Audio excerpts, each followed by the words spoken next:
हल्ली घेऊन आले.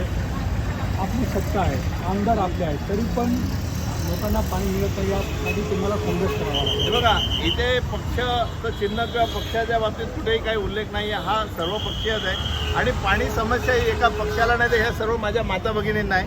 आणि हा परिसर पूर्ण जो भगवान नगर आहे, प्रभाग क्रमांक नवीन प्रमाणे 6 आणि जुना 23, तर आज गेल्या वर्षभरापासून याच्या आधी पण मोर्चा आला होता.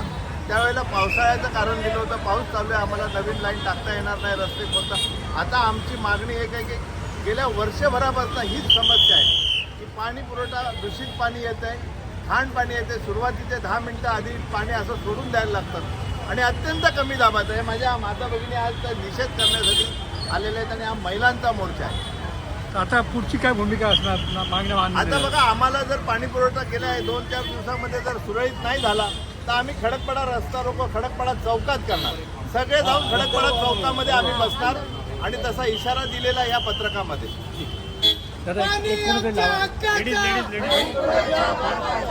पाणी आमच्या हक्काचा.